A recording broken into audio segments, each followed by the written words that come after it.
And joining us now, as he does every Tuesday at this time when we're lucky, CNBC senior contributor and also host of the Larry Kudlow Show on WMAL Saturdays at 7 p.m., Larry Kudlow. Hey, Larry. Good morning. Good morning. I loved your op-ed on Janet Yellen and the interest rates. I know it's important. I want to get to it, but first, I hate to go to this well again, but the oil thing, OPEC last week, I think a lot of commentators believed that the Saudis would influence OPEC and slow down production and sort of boost up the oil prices on the world market. They did the opposite, and now we're seeing some major drops. Speculation now that oil could hit $20 a barrel. This is starting to be a problem, isn't it?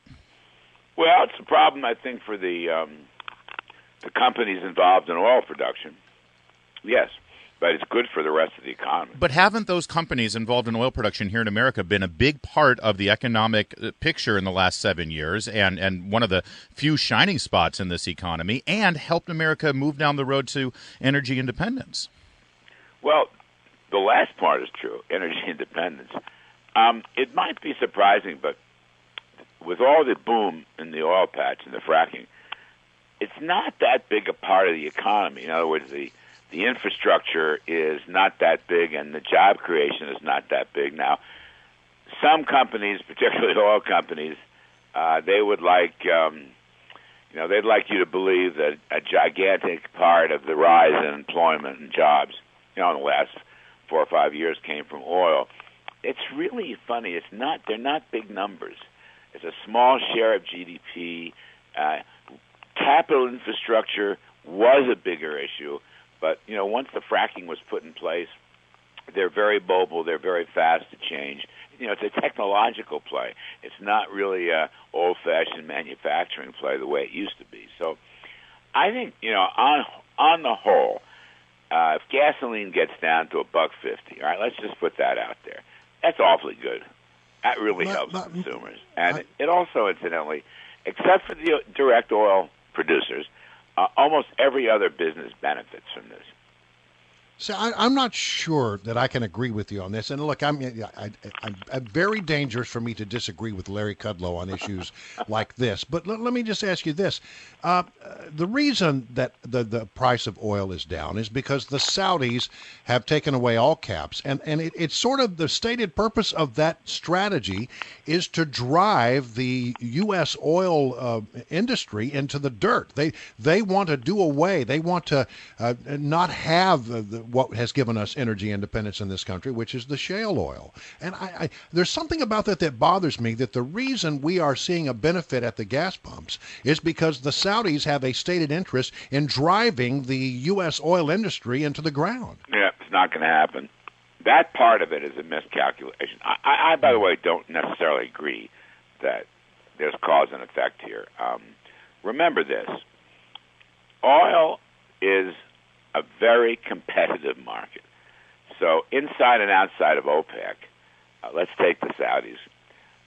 They don't want to lose their market share. They're in competition with the U.S. They're in competition with Russia, competition with a lot of the smaller oil producers.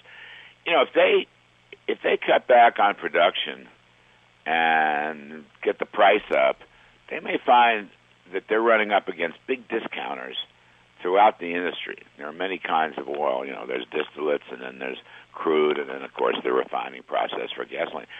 It's a game they can't win. I mean, we've seen this before, Brian. Remember, in the mid-1980s, oil got as low as about $10, $12 a barrel. What happened to the economy? It helped the boom. And the same is true in the 1990s when oil got down again to $10 or $12. In fact, if I'm not mistaken, the average oil price throughout the 90s was about $25 a barrel. All right, I'd have to go and check that. Listeners, I acknowledge up front I may not have the precise number, but I'm not going to be far away. So I think the economic advantages are much, much, much greater than any economic disadvantages. And the frackers are not going away. Listen, as the technological advances in fracking continues, and they continue at a rapid pace. I mean, don't think about the old-fashioned oil business. Think about the price of iPhones. Think about the price of consumers. Think about the price of any technological industry, okay? this is a technology play as much as an oil play. So what happens? Technology advances. They figure out quicker, cheaper ways to do stuff, and the price falls. This is a normal play out on a technological advance, which happens to be in the oil patch. So we're sort of applying old rules to a new situation, and I think that's risky. I, by the way, think oil could get to $25 a barrel.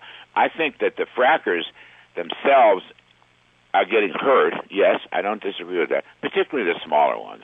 So there's going to be a shakeout in the business. But, production in the USA is still well above 9 million barrels a day.